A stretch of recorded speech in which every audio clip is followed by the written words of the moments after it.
Olá pessoal, eu sou o de Brito Machado II e este é mais um vídeo do quadro Dissecando o CTN. No vídeo de hoje continuaremos a análise do artigo 35 do CTN, dedicado ao imposto de transmissão.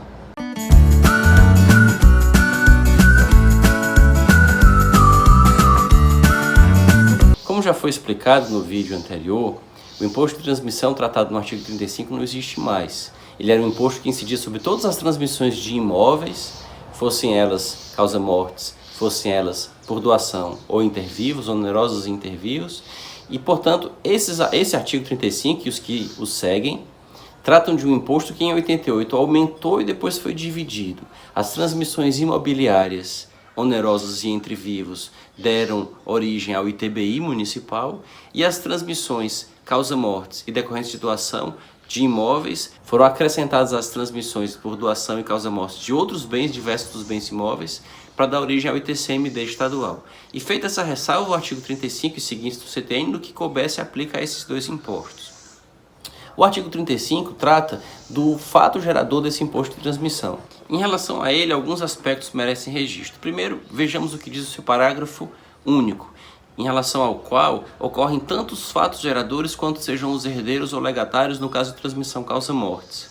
Esse aspecto é importante para destacar a invalidade de leis municipais que tratam do ITCMD de forma progressiva, mas estabelecem a tabela de progressividade e as faixas a partir das quais se aplicam as alíquotas progressivas, levando em conta o valor do monte, o valor total a ser partilhado e não o valor do quinhão de cada um. Se são tantos os fatos geradores quanto são os herdeiros, se são 5 herdeiros, são 5 fatos geradores, portanto são 5 transmissões, não é possível levar em conta o valor total do monte para fixar as alíquotas progressivas. Isso faz com que essa progressividade se torne ainda mais injusta.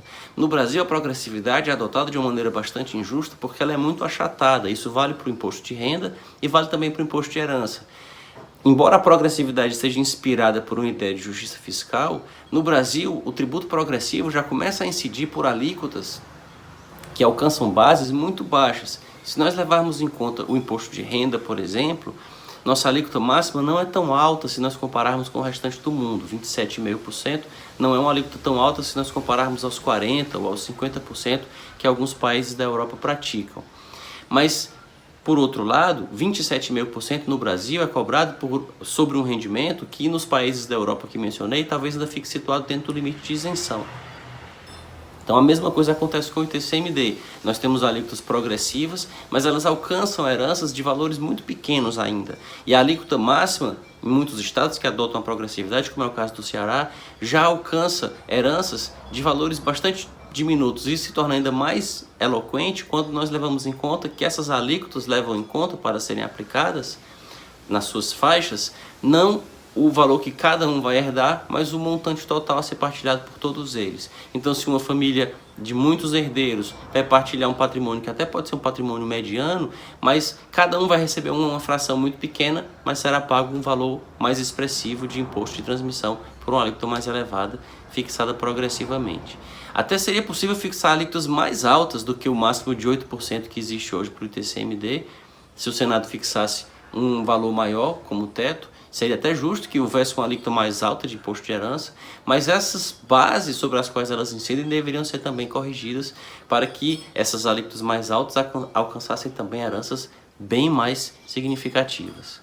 É importante destacar que, de acordo com o Superior Tribunal de Justiça, o ITBI não pode incidir sobre a promessa de compra e venda.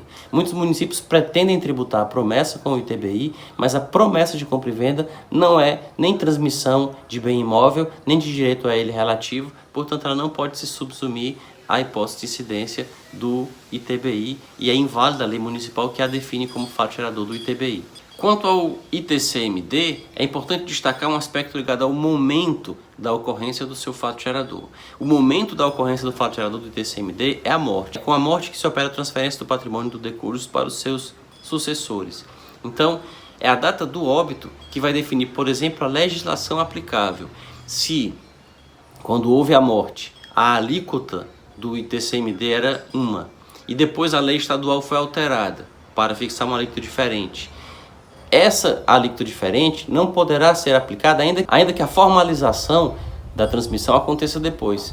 A data que determinará A legislação aplicável é a data do fato gerador, que é a morte, como mencionei, e não uma data posterior. Se tiver gostado deste vídeo, não se esqueça de curti-lo, de se inscrever no canal para acompanhar os próximos vídeos e de depositar na caixa de comentários o que pensa a respeito desta e de outras questões. Até a próxima!